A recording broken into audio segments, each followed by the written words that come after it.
Sa tingin mo, na kay KD na ba ang lahat?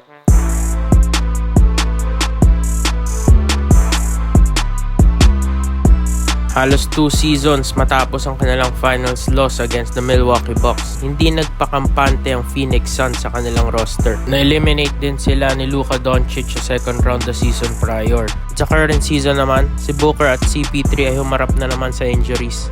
Kailangan na nilang gumawa ng move. At ang move nga na yun ay ang trade na walang nag-expect. Ang nakuha nila, si Kevin Durant. Ang near 7-footer na may handles na mala point guard at shooting ability that rivals the GOATs. Agad silang naging isa sa favorites manalo ng championship. Nang tumapak na nga si KD sa court for the Suns, kitang-kitang seemingly unstoppable offense ng koponan.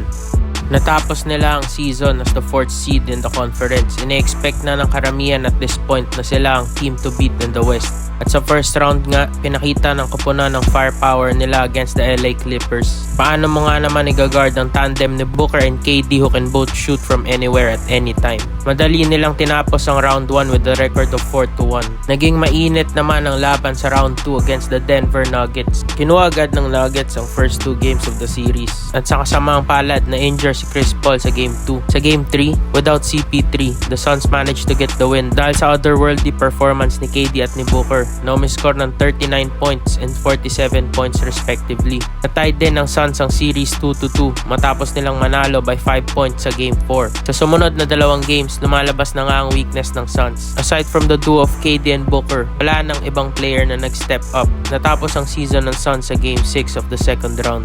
Welcome nga pala Beyonder sa NBA 545 presented by Beyond Highlights. Ang daily series kung saan ipapakilala sa inyo ang storya ng top 5 NBA teams to watch this coming season. Araw-araw. This is episode 4, Phoenix Suns. Now back to the episode. Aging superstar na si KD kaya nga this off-season marami-raming moves na ginawa ang front office upang ma-maximize ang chances nila next season. Na-trade nga nila ang kanilang starting point guard na si Chris Paul para sa 3-time All-Star na si Bradley Beal. Bagamat ma-miss nila ang playmaking ability ni CP3, may mahabang injury history ito at 38 years old na rin siya coming into this season.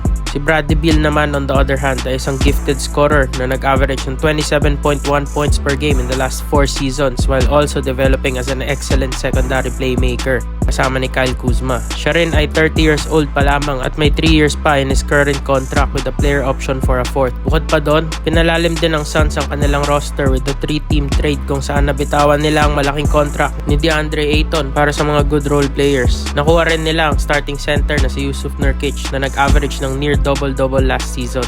Maaaring si Ayton ay may lalakas pa pero ibang timeline na ito kay KD. Hindi rin siya fully na-utilize ng Suns na nakita in the last playoff series against the Nuggets. By getting Beal, mas malaki ang pag-asa nilang may third star silang maaasahan come playoff time. At dahil na rin sa other new additions from the second trade, mas naging formidable ang koponan next season. So,